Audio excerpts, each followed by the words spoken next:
estamos falando aqui nessa sequência de vídeo sobre um grande santo da igreja que marcou profundamente o seu tempo como uma estrela cujo brilho ilumina a nossa realidade até hoje. Nós estamos falando de São Vicente de Paulo. E o período que eu quero comentar nesse vídeo é o período que vai de 1618 a 1623, que narra as experiências de São Vicente de Paulo junto às prisões. E você vai ficar feliz de saber tanta coisa que esse santo fez, também nesse segmento mais excluído da sociedade. Tomara que esse meu vídeo leve a gente a ter um outro olhar sobre os sistemas carcerários do nosso tempo, que ainda precisam muita humanidade. São Vicente de Paulo, em 1618, foi visitar as prisões. E as prisões daquele tempo eram um inferno. Os condenados ficavam com até bicheira nas feridas, com os pés amarrados, as costas nuas, servindo a tudo quanto é tipo de vaidade das autoridades, que não estavam nem aí para eles, dos carcereiros daquele tempo e de pessoas que gostavam de aproveitar a mão de obra escrava dos condenados. Então permaneciam acorrentados como feras, presos às muralhas, mal vestidos, alimentados apenas a pão e água, comidos de bicheiras, desalentados e com as costas nuas para os açoites dos guardas. Eu estou baseando a minha reflexão nesse livro aqui sobre São Vicente de Paulo. E um dia São Vicente foi ali e, vendo aquele espetáculo horrível, saiu mais convertido ainda e mais decidido ainda a lutar por aquele povo. E é claro, a caridade de São Vicente de Paulo é uma caridade ativa. Não é se dar as coisas para a pessoa, mas para manter ela naquele estado, não. Enquanto possível, porque tinha coisa que não era possível, estava além dele. Mas enquanto possível, ele queria tirar a pessoa daquela condição. Por isso fez campanha, levava roupa para os presos, tentou humanizar dentro dos limites daquele tempo, da melhor maneira possível, esses ambientes cruéis. Padre Vicente ia às prisões e muitos presos nunca haviam aproximado de um padre. Eram revoltados com a vida, revoltados com Deus, revoltados com a fé.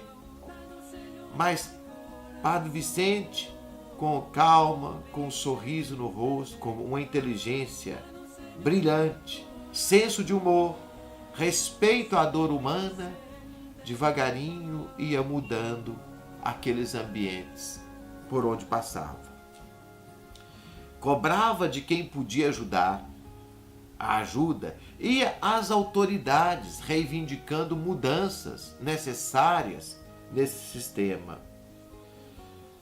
Chegou mesmo a comprar um vasto hospital abandonado no bairro Santo Honorato, perto da igreja de São Roque, e mandou restaurá-lo e adaptá-lo para uma prisão e transferiu para lá os forçados, dando para eles mais dignidade, melhor alimentação, humanidade. Eu acho que esse trabalho, talvez, de São Vicente, é o que mais deveria nos inspirar hoje a desempenhar em cada uma das nossas cidades, sobretudo cidades que tenham cadeias, presídios, a uma pastoral carcerária.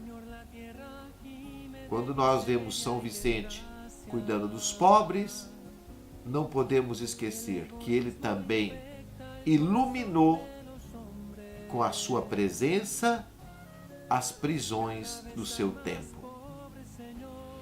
Havia naquele tempo também um interesse em que muitas pessoas fossem presas e condenadas por um longo tempo, porque assim eles podiam ser remadores dos barcos no mar Mediterrâneo para defender o território francês, lutando contra invasores, piratas turcos, muçulmanos, atrás de puro interesse comercial, escondia um aparente zelo ou com a justiça.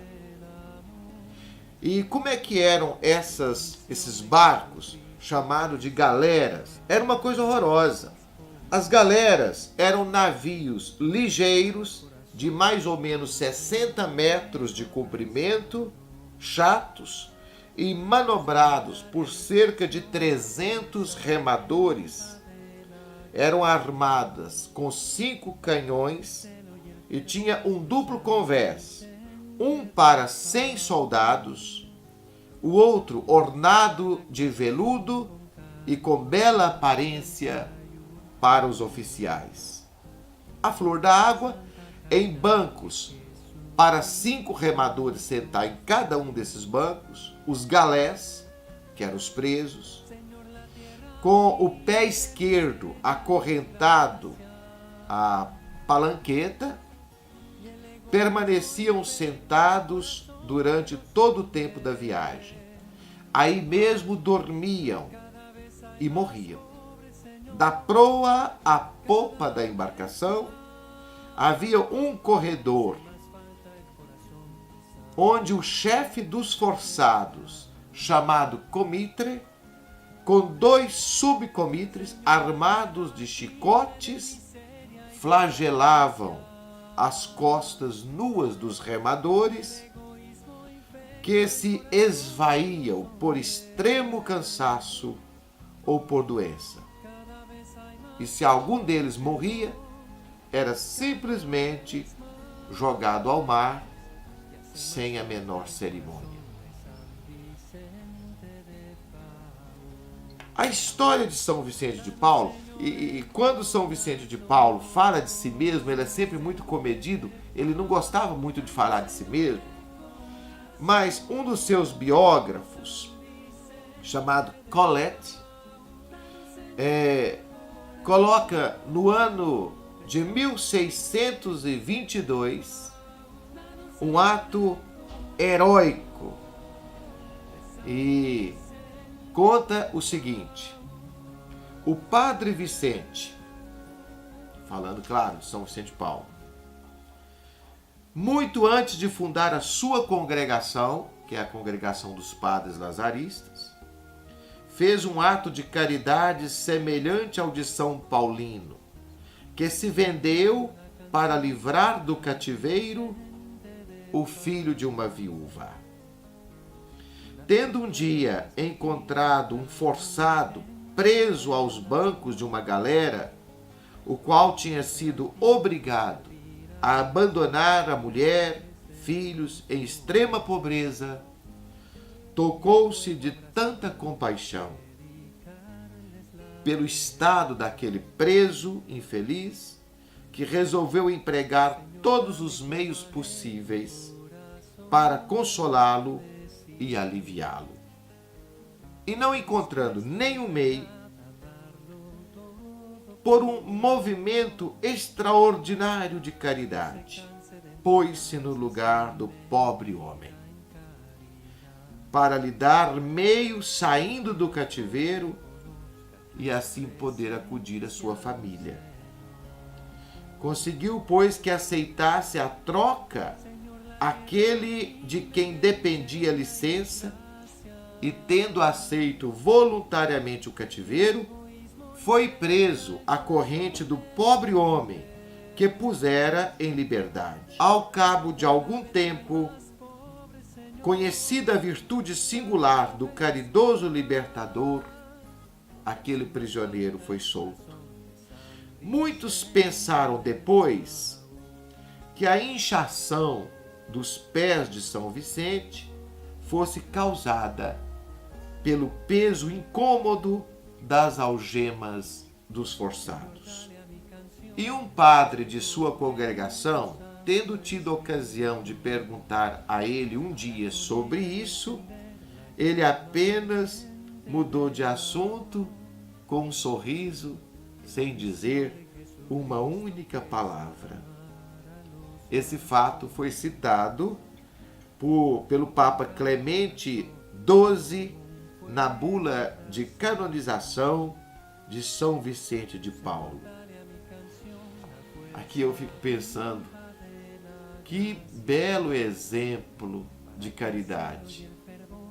Trocar de lugar com o próprio condenado. São Vicente entendeu perfeitamente o que Cristo quer de cada um de nós. Não é simplesmente ajudar o outro, é colocar-se no lugar dele. Isso é ter compaixão. Colocar-se no lugar do outro.